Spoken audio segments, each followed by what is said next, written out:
નમસ્કાર. આજે હું બનાવું છું મગની દાળની વડીઓની કઢી. તો કઢી બનાવવા માટે મેં 1 વાડકી મગની દાળની વડી લઈ લીધી છે અને એ વડીઓને શેકવા માટે મેં કઢાઈમાં 2 ચમચી તેલ નાખી લીધું છે અને આ રીતે 1 વાડકી ભરીને વડીઓ એમાં એડ કરી લીધી છે અને એમાં ધીમા ગેસે સરસ કલર ચેન્જ થાય ત્યાં સુધી આપણે શેકતા રહેવાનું છે.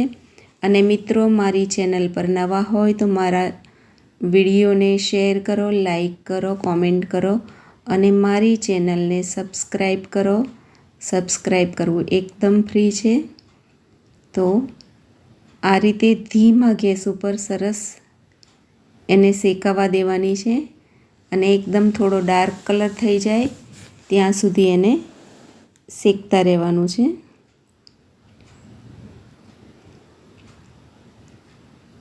સતત એને હલાવતા રહેવાનું છે. તો આ રીતે કલર ચેન્જ થઈ ગયો છે. સરસ વડીઓ શેકાઈ ગઈ છે. મેં ગેસ બંધ કરી દીધો છે અને એને સાઈડ પર ઠંડી થવા મૂકી દીધી છે. હવે બીજી તરફ તપેલીમાં વઘાર કરવા માટે ફરીથી મેં 2 ચમચી તેલ નાખી દીધું છે.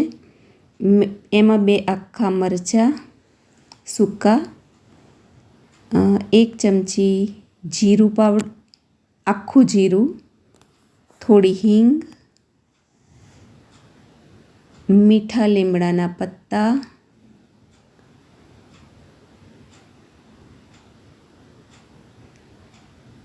અને એમાં અડધો ગ્લાસ પાણી એડ કરી લીધું છે વઘારમાં. અને જે શેકીને સાઈડ પર વડી મૂકી હતી એને આપણે એડ કરી લીધી છે. તો વડીઓને આ રીતે સરસ ચડવા દેવાની છે. હવે એમાં મેં 1 ચમચી હળદર, 1 ચમચી મીઠું પાણીમાં જ એડ કરી લીધું છે અને ધીમા ગેસે વડીઓને સરસ ચડવા દેવાની છે. આ પ્રોસેસને એકદમ ફોલો કરવાનો છે. અગર વડીમાં તમે ડાયરેક્ટ દહીંનો ઘોલ નાખી લેશો તો એ વડીઓ ચડશે નહીં, કડક રહેશે, ખાવાની મજા નહીં આવે. તો આ રીતે સાઈડ પર એને પાણીમાં સરસ ચડી જવા દેવાની છે અને ચડી જાય ત્યાર પછી જ આપણે એમાં દહીંનું મિક્સર નાખવાનું છે. બીજી તરફ 250 ગ્રામ દહીં લઈ લીધું છે. એમાં મેં 3 ચમચી જેટલો ચણાનો લોટ એડ કરી લીધો છે અને આ રીતે વલોવી લીધું છે. હવે ચેક કરી લઈશું કે વડી ચડી છે કે નહીં. તો લગભગ 7 મિનિટ થઈ ગઈ છે ત્યારે હું આ ચેક કરી રહી છું અને ગેસ એકદમ ધીમો છે. તો આપણે વડીઓને દબાઈને જોઈ લેવાનું છે. હા, સરસ તૂટી રહી છે, એનો મતલબ કે વડી સરસ ચડી ગઈ છે. તો આ રીતે વડીઓ ચડી જાય પછી જ આપણે એમાં દહીંનો ઘોલ એડ કરવાનો છે.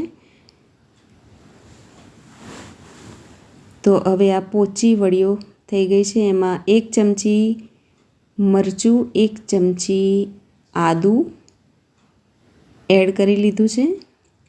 હવે જે દહીંનું મિક્સર આપણે સાઈડ પર રાખ્યું હતું એને પણ આપણે એડ કરી લીધું છે.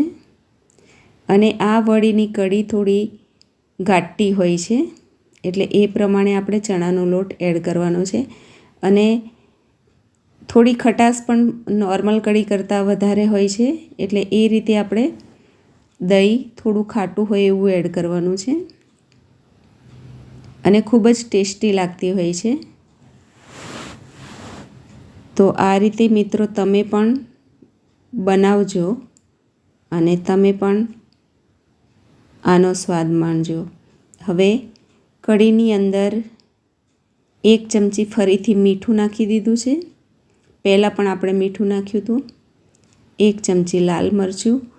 અને જ્યારે કઢી ઉકળે ત્યારે થોડું ચાખી લેવાનું એટલે આપણને મીઠાની ખબર પડે કે ઓછું હોય તો આપણે એડ કરી શકીએ. અને ભગવાનને પ્રસાદ ધરાવવાનો હોય તો પણ આપણે ચાખી શકીએ છીએ કેમ કે ભગવાનને પણ આપણે ટેસ્ટી ખવડાવીએ. હવે લીલા ધાણા બારીક સમારેલા એડ કરી લીધા છે અને આને લગભગ 7-8 મિનિટ સુધી ઉકળવા દેવાની છે. જેમ જેમ કઢી સરસ ઉકળશે એમ જ સારી ટેસ્ટી બનશે. તો સરસ ઉકળી અને તૈયાર થઈ ગઈ છે. હવે હું આ રીતે પીરસી લઉં છું. તો આ કઢી આપણે ભાત સાથે, ખીચડી સાથે, ભાખરી સાથે અને રોટલા સાથે ખાઈ શકીએ છીએ. Thank you.